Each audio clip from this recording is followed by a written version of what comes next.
Sigi, Kecamatan Palolo, Kabupaten Sigi, Provinsi Sulawesi Tengah. Assalamualaikum warahmatullahi wabarakatuh. Waalaikumsalam warahmatullahi wabarakatuh. Selamat pagi. Salam sejahtera untuk kita semua. Shalom. Pada hari ini kita bertemu kembali dalam mata pelajaran kimia di kelas 10 semester 1 tahun pelajaran 2023-2024. Sebelum pelajaran Bapak mulai hari ini, silakan kakak kelasnya bimbing temannya berdoa. Teman-teman sebelum pelajaran berdoa dimulai.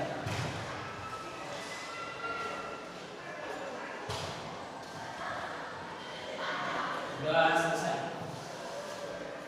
Oke, hari ini kita bertemu kembali dalam mata pelajaran kimianya, melanjutkan topik pembelajaran kita pada mata pelajaran kimia, yang mana di pertemuan kita sebelumnya kita sudah belajar tentang ruang lingkup ilmu kimia. Oke, jadi hari ini kita masih dalam bab pembahasan tentang ruang lingkup ilmu kimia. Nah, sebelum pelajaran Bapak mulai, sekretaris kelasnya Mas Chandra, gimana? Teman-teman hadir semua?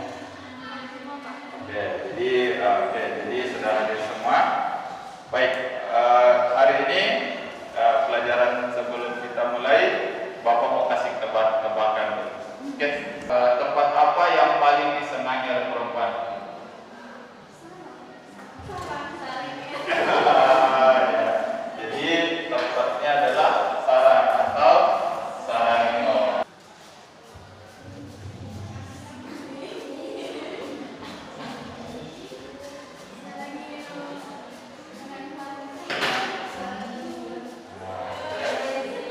Sarangnya. Oke, dan kita yang keempat, di mana di pertemuan sebelumnya kita sudah belajar tentang ruang lingkup ilmu kimia. Apa itu ilmu kimia? Di pertemuan keduanya kita sudah belajar tentang peranan ilmu kimia, yaitu ilmu kimia itu belajar tentang apa saja. Dan di pembelajaran yang ketiga kemarin kita sudah melakukan percobaan atau praktikum sederhana terkait tentang perubahan materi, baik perubahan fisika ataupun perubahan kimia. Dan di pertemuan keempatnya kita sudah belajar tentang metodologi penelitian. Nah, jadi salah satu topik lagi dalam ruang lingkup ilmu kimia itu ada yang disebut dengan laboratorium kimia. Ya, jadi hari ini tujuan pembelajaran kita adalah mengenal dan memahami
mapnya itu ke makanan, nanti ikut tertelan bersama makanan. Nah itu.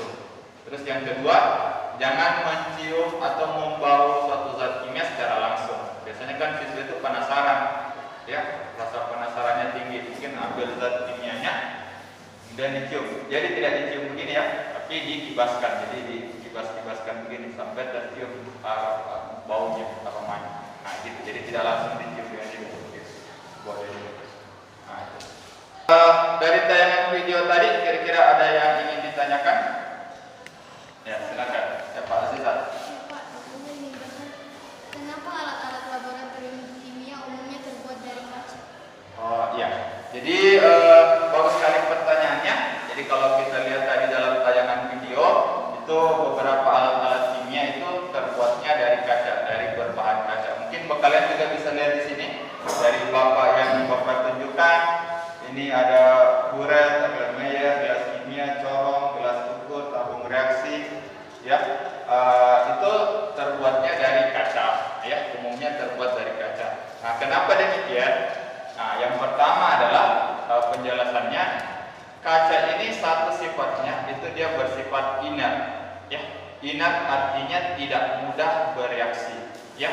Nah, jadi ketika kita tambahkan satu zat kimia di dalam wadahnya ini yang terbuat dari kaca, maka zat kimia itu tidak akan bereaksi dengan kacanya, karena kaca ini dia bersifat inert, dalam artian tidak mudah bereaksi. Kedua, tahan panas, ya, tahan panas. Ya, nah, beda kalau plastik kalian panas, meleleh, kan? Nah itu.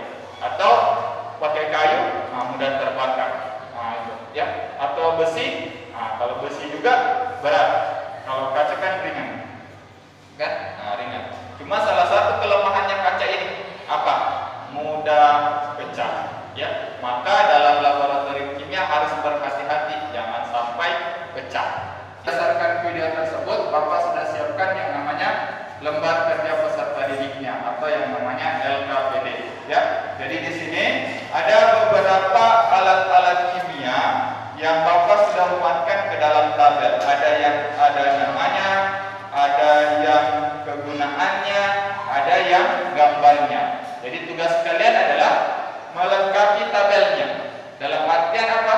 Kalau di sini ada namanya, berarti kalian cari gambarnya dan kegunaannya. Nah, gambarnya ini bagaimana? Kalau Bapak sudah share ke kota kelasnya tadi, PPT yang Bapak tampilkan ini, jadi di PPT ini sudah ada alat-alatnya, ya. Nah, sudah ada di sini.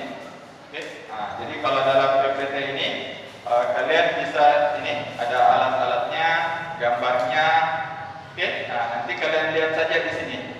Oke, atau dari tayangan video tadi bisa menyimak juga atau sempat mencatat apa saja yang alat-alatnya. Oke, nah, jadi kayak contohnya di sini gelas kimia, gambarnya tidak ada. Jadi kalian cari yang di dalam PPT-nya atau dalam videonya tadi yang dimaksud gelas kimia itu mana. Kalau kesulitan, kalian bisa cari di depan sini mana yang di dalam gambarnya, kemudian perhatikan, kemudian gambar. Oke, nah itu terus. Cari kegunaannya di PPT-nya atau di videonya, atau mau googling dari di internet, kegunaannya itu kalian bisa lakukan juga, ya. Nah itu. Kalau di tabel kedua ini Bapak berikan kegunaannya. Jadi di sini ada untuk mengambil dan memindahkan suatu zat cair. Nah itu kira-kira nama alatnya apa, gambarnya bagaimana? Oke, bisa dimengerti? Nah ini ada 1, 2, 3, 4, 5, 6, 7 kotak yang harus kalian lengkapi. Oke, nah Bapak bagi secara kelompok.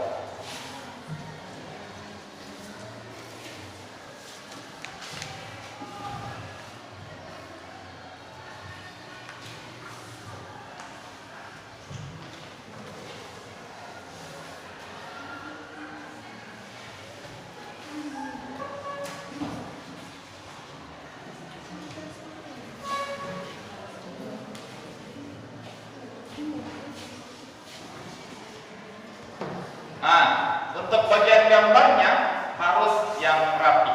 Jadi Bapak nilai nanti dari tugas kelompoknya ini selain ketepatan jawabannya dan juga dari segi keindahan gambarnya, ya. Jadi pastikan jangan asal-asal gambar, ya.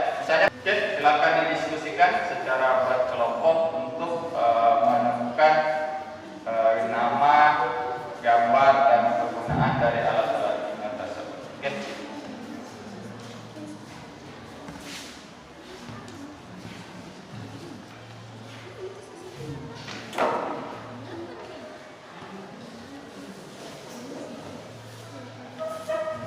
Kalau kesulitan lihat di gambarnya bisa ke depan sini, lihat di depan sini. Kalau yang kesulitan lihat mungkin gambar yang di PC-nya kecil, nah, kayak begini kan ini terpotong kan? Ini kayak pet gondok ini dia, Bapak tampilkan gambarnya di sini dia terpotong.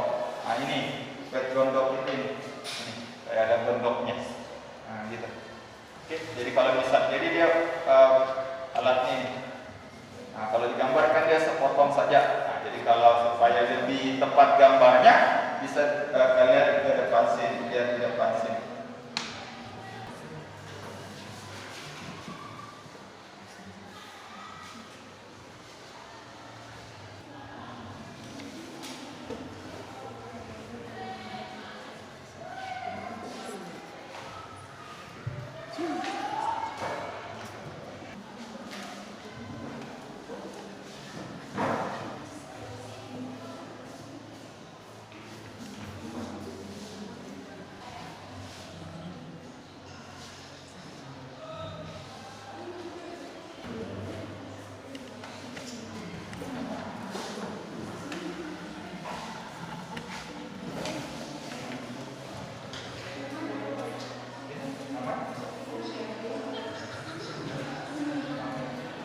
Oke, kelompok 2 sudah 3.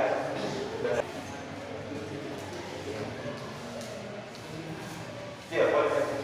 Kalau di gambar tidak jelas, boleh ke depan, ambil di depan sini alatnya. Yang mana? Mana tadi yang disebut gelas itu? Oke. Nah, nanti kalau sudah digambar dikembalikan ulang ya. Nanti sepotong kelompok. Ini berapa lagi? Ya, tulis nama.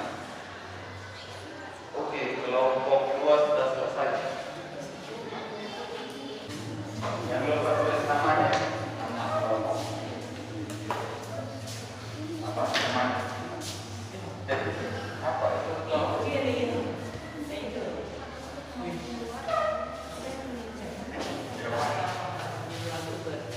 Oh ya. Tidak ada namanya di sini. Oh, merek. Ukurannya 100 ml.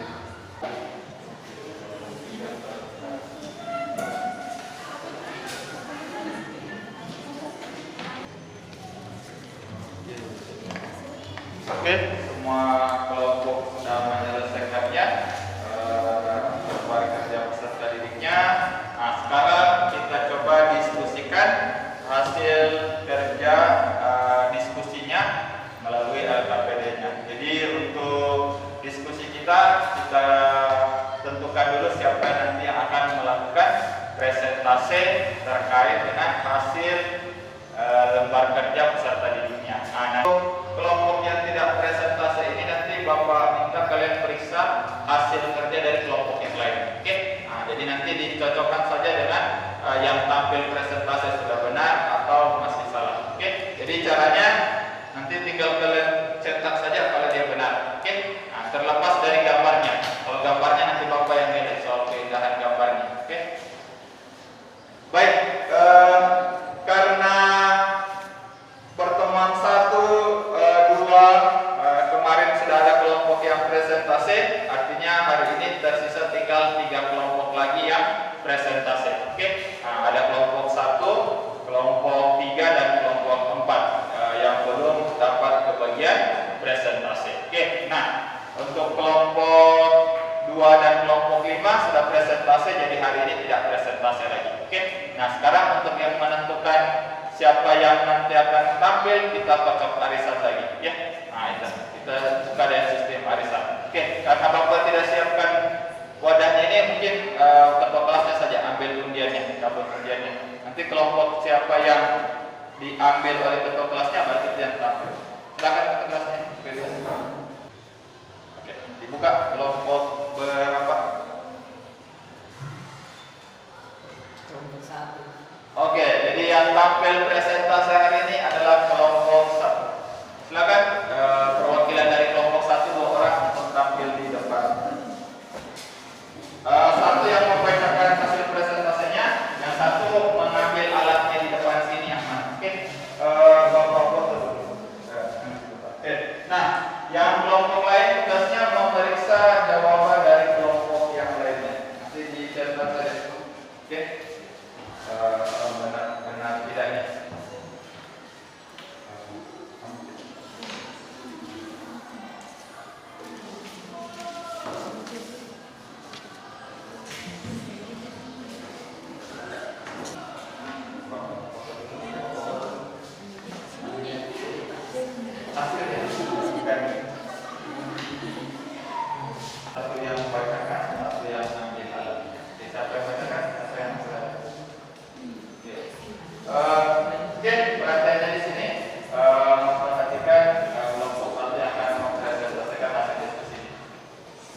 Kegunaannya?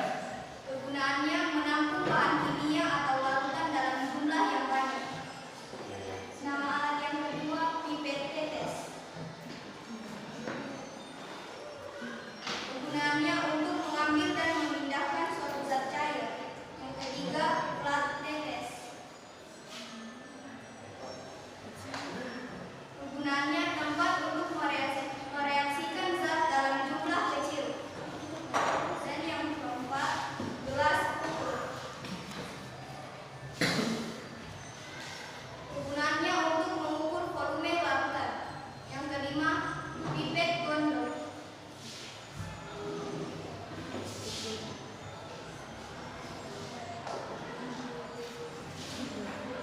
Kegunaannya untuk mengambil larutan dengan volume tertentu sesuai dengan label yang tertera pada bagian yang mengembung. Berikutnya labu ukur. Kegunaannya untuk membuat atau mengencerkan larutan. Dan yang terakhir tabung reaksi. Kegunaannya untuk menampung larutan dalam jumlah yang sedikit dan mereaksikan dua atau lebih zat. Sekian presentasi dari kami. Assalamualaikum warahmatullahi wabarakatuh dan terima kasih. Waalaikumsalam warahmatullahi Kita beri tepuk tangan untuk sekarang ya sudah diambil, diperiksa nanti sesuai dengan petunjuk Bapak. Jadi yang mana yang betul, yang mana salah, kita cross check sama-sama. Untuk yang pertama namanya gelas kimia. Oke, jadi gambarnya seperti ini ya. Kegunaannya adalah menampung bahan kimia atau larutan dalam jumlah yang banyak. Oke, nah, sesuai dengan ukurannya ya. Jadi gelas kimia ini alatnya ini ada yang 100 ml, ada yang 250 ml, ada yang 500, ada yang 1000 ml atau 1 liter, ada yang 2000 ml atau 2 liter. Oke, nah, jadi tergantung ukurannya. Jadi kalau kita mau menampung larutan yang jumlahnya di atas 1 liter, berarti jangan pakai yang kecil ini, pakai yang ini, yang di atas 1 liter. Oke, nah itu.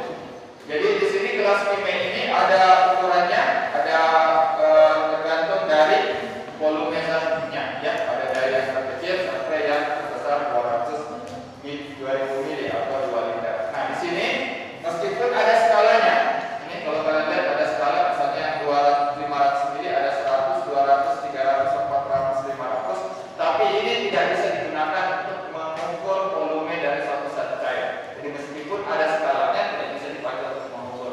Makanya di sini tidak ada penggunaannya untuk mengukur, meskipun ada skalanya, ada garis-garisnya. Oke. Nah untuk mengukur zat kimia ada alatnya lagi, ada alat yang lain untuk mengukur zat kimia. Oke. Kelompok 2 pipet tetes. Oke, betul. Jadi untuk mengambil dan memindahkan satu zat cair, kita gunakan yang namanya pipet tetes. Ya, nah ini gambarnya. Cara gunakannya, tekan karetnya, baru masukkan ke zat cairnya, baru lepas. Oke. Nah, jadi kalau lepas nanti dia tertangkap. Oke. Nah, gitu. Terus yang ketiga, nah, gambar ini. Nah, gambar ini namanya adalah plat tetes, tempat untuk mereaksikan zat dalam jumlah yang kecil. Maksudnya apa? Dalam jumlah tetes. Jadi zat yang kita mau cari reaksinya tinggal ditetes di lubang-lubangnya ini. Kemudian zat yang lain kita tambahkan ke sini. Kalau mau dalam jumlah yang lebih banyak, jangan pakai ini karena lubangnya hanya jumlah kecil. Oke? Kalau mau mereaksikan zat dalam jumlah yang banyak, jangan gunakan ini. Ini hanya untuk dalam jumlah yang kecil. Kalau dalam jumlah banyak, mana yang digunakan? Nah, nanti kita lihat lagi. Bisa pakai gelas kimia, salah satunya. Oke? Lanjut yang keempat,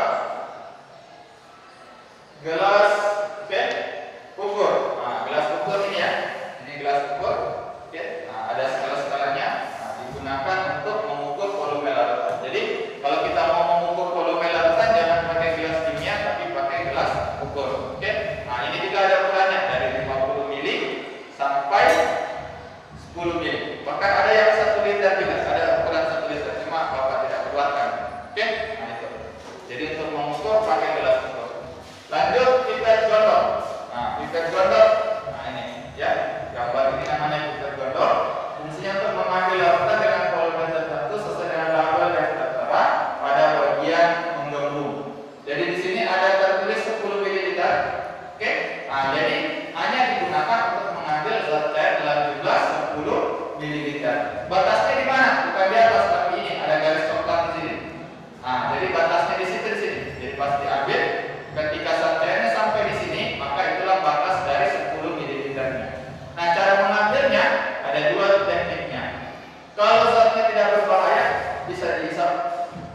Tapi kalau zatnya berbahaya ada namanya karet kondensat. Ada tadi di dalam video karet kondensat. Jadi karetnya ini karet di sini. Sayang kita tidak ada karetnya. Adanya ada karetnya Bapak tunjukkan juga caranya. Jadi karetnya itu ada di sini. Kayak seperti pipet tetes itu di sistemnya. Ya, cuma tekniknya ada untuk mengambil zat cairnya, ada untuk mengeluarkan zat cairnya juga. Nah, jadi gelas ukur dengan pipet gondok sama-sama untuk mengukur volume. Cuma bedanya gelas ukur bisa beragam volume, tapi kalau pipet gondok hanya untuk satu volume tertentu. Oke, sedikit ini. Lanjut, labu ukur. Nah, ini labu ukur, ya. Nah, mungkin seperti kayak botol gin, ya. Nah, ini namanya labu ukur. Jadi ini labu ukur juga ada ukurannya dari yang terkecil sampai yang terbesar. Ini 100 ml, ada yang 500 ml, ada yang 1 liter. Oke. Batasnya 100 ml itu mana? Ini ada garisnya di bawah ini. Ada garisnya ini. Nah, itu batas dari 100 ml. Digunakan untuk membuat larutan tertentu. Nah, ya, atau mengencerkan larutan tertentu. Ya, nah itu. Zat kimia kan umumnya dalam bentuk padat. Nah, untuk membuatnya menjadi cair digunakan ini. Ya, pakai ini. Jadi bubuknya itu ditimbang dulu sesuai dengan konsentrasi yang kita inginkan, kemudian dimasukkan di sini, kemudian tinggal ditambahkan pelarutnya, bisa air atau zat kimia yang lain sampai batasnya ini. Nah, mencampurkannya ini nanti tinggal dituang-tuang baik-baik begini. Jadi tidak diisi atau diisi. Ya, jadi kalau sudah diisi zat cairnya, tinggal dibalik-balik begini untuk mencampurnya. Oke, supaya padatan yang kita masukkan di sini bisa larut. Yang ketiga, yang terakhir tabung reaksi. Ya, nah ini alatnya, gunanya untuk menampung larutan dengan jumlah yang sedikit dan mereaksikan 2 atau lebih zat cair. Jadi fungsinya sama dengan plat tetes. Cuma kalau plat tetes dalam jumlah yang sedikit, dalam bentuk tetes. Kalau ini bisa dalam jumlah yang banyak. Bisa 10 sampai 20 ml pakai tabung reaksi. Kalau mau di atas 20 ml pakai gelas kimia. Oke. Oke, silakan di cross check sesuai dengan jawaban kelompoknya, dinilai kemudian disebutkan kembali sama Bapak di depan sini.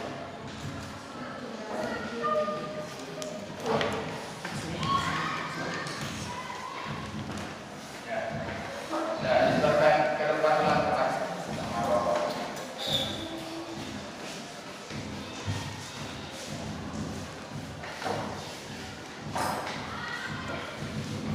Oke, dari pembelajaran kita hari ini, sebelum Bapak tutup, mungkin ada yang ingin ditanyakan?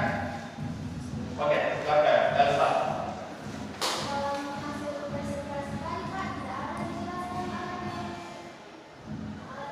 Yang mana? Ya, kami kita masih di sini.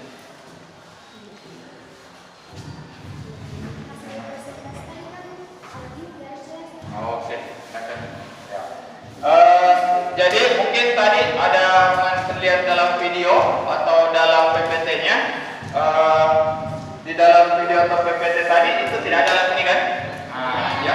Kalau kalian lihat di PPT tadi ada berapa alat tadi itu? Ada 25 kalau saya tidak salah. Nah, alat. Jadi tidak ada alat ini kan? Nah, sementara di lab kimia kita itu ada alatnya ini. Oke? Nah, alat ini apa namanya? Ini alat ini namanya itu adalah centrifuge, ya, centrifuge. Kegunaannya adalah untuk mengendapkan suspensi, ya, dengan cepat. Mungkin pernah kalian larutkan tepung ke dalam air, ya. Kalau tepung kita larutkan dalam air, awalnya kan dia bercampur, ya, tapi sebenarnya dia tidak bercampur karena kalau didiamkan dalam waktu yang lama, nanti partikel tepungnya itu dia akan mengendap di bawah kan. Nah gitu. Nah sementara kalau dalam reaksi kimia atau dalam percobaan kimia itu kita butuh cepat. Kalau itu kita tunggu bisa sampai sejam atau 2 jam sampai dia mengendap. Nah untuk membuatnya dia supaya cepat mengendapnya kita bisa pakai centrifuge ini. Ya, jadi sistemnya nanti alatnya itu tinggal kita masukkan ke sini zat cairnya. Oke. Nah kemudian dimasukkan ke sini, kemudian dicolok. Dihubungkan dengan energi listrik, nanti dia ini berputar ini dalam kecepatan sesuai dengan yang diatur di sini, ya. Nah, ketika dia berputar, nanti suspensinya itu nanti partikel padatannya itu akan mengendap di bagian bawah sini. Nah, kalau kita mau ambil zat cairnya, tinggal kita ambil zat cairnya yang di bagian atas, dituang ke situ. Ya, untuk memisahkan suspensi. Nah, itu. Oke. Nah, ini juga mungkin ada tadi dilihat ini. Tidak ada? Nah, ini namanya pH meter. Ya. Nah, nanti di kelas 11 semester 2 nanti kalian akan belajar yang namanya asam basa. Asam basa ini ada yang disebut dengan pH atau tingkat keasaman. Jadi untuk air minum saja, untuk aman dikonsumsi air minum itu pada pH 7, ya, normal. Ketika dia di bawah 7 atau di atas 7, itu bisa berbahaya bagi kesehatan. Nah, untuk mengukurnya kita pakai yang namanya pH meter. Jadi ini, jadi tinggal dinyalakan nanti, kemudian dimasukkan ke zat cairnya, kemudian nanti terbaca di sini berapa pH-nya. Oke, nah, gitu. Mungkin nanti di kelas 11 semester 2 nanti kalian akan gunakan alatnya ini. Oke. Ada lagi yang mau ditanyakan? Tidak ada? Oke. Ada lagi? Tidak ada? Oke. Jadi sebelum Bapak tutup hari ini pembelajarannya, Bapak di sini ada lembar refleksinya, refleksi diri. Nah, jadi tugas kalian adalah mengisi lembar refleksi dirinya. Nah, jadi tulis nama dan kelas. Dan di sini ada pertanyaannya 4. Dapatkah kamu membedakan bahan kimia yang berbahaya dan tidak berbahaya di laboratorium? Dapatkah kalian menjelaskan penggunaan lebih dari 10 alat di laboratorium kimia? Lebih dari 10 ya. Jadi kalau kurang dari 10, centang tidak. Kalau lebih dari 10, centang ya. Oke. Nah, silakan isi dulu. Bapak beri waktu 1 menit, boleh? Dapatkah kamu membedakan bahan-bahan kimia yang berbahaya dan tidak berbahaya di laboratorium? Jawaban saya yaitu ya, saya dapat membedakan. Yang kedua yaitu dapatkah kalian menjelaskan penggunaan lebih dari 10 alat-alat di laboratorium kimia? Jawaban saya juga ya, saya dapat menjelaskan. Nomor 3, dapatkah kalian menjelaskan hal-hal yang tidak boleh dilakukan dalam laboratorium? Jawabannya juga ya. Dan nomor terakhir yaitu dapatkah kalian menjelaskan hal-hal yang harus diperhatikan atau dilakukan dalam laboratorium kimia? Jawaban saya juga ya. Terima kasih. Ya, silakan Nabila untuk membacakan kesimpulannya. Laboratorium adalah unit penunjang akademik pada lembaga pendidikan dalam rangka pelaksanaan pendidikan, penelitian, dan atau pengabdian kepada masyarakat. 2. Agar aman dan selamat ketika beraktivitas dalam laboratorium, perlu diperhatikan hal-hal sebagai berikut. Pertama, mematuhi tata tertib yang berlaku dalam laboratorium. Kedua, mengetahui bahan-bahan kimia beserta penanganannya. Ketiga, mengetahui alat-alat laboratorium beserta penggunaannya. Keempat, mengetahui penanganan keselamatan jika terjadi kecelakaan di laboratorium. Oke, kita beri tepuk tangan. Oke, jadi kira-kira nanti kalau berikutnya di pembelajaran berikutnya kita praktek, artinya kalian sudah tahu ya dalam laboratorium itu hal-hal yang boleh dilakukan dan tidak boleh dilakukan. Termasuk kalian sudah tahu alat-alat yang digunakan. Nanti dalam pembelajaran kita ke depannya, nanti kalian akan lebih sering ketemu dengan alat-alat kimia yang sudah kalian pelajari hari ini ya. Nah, seiring dengan pembelajaran kita. Sebisa mungkin nanti Bapak setiap dalam pembelajaran kimianya kita setelah belajar teorinya kita praktekkan ya. Nah, itu. Jadi mungkin prakteknya itu tidak nanti di akhir semester. Jadi Bapak usahakan setiap bab ada prakteknya ya. Nah, itu. Oke. Kita beri tepuk tangan dulu untuk semuanya.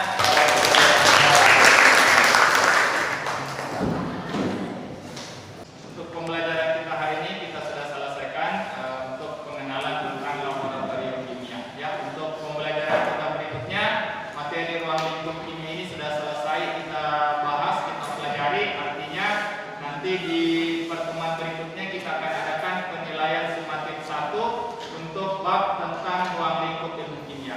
Dalam penilaian sumatif 1 ini di kurikulum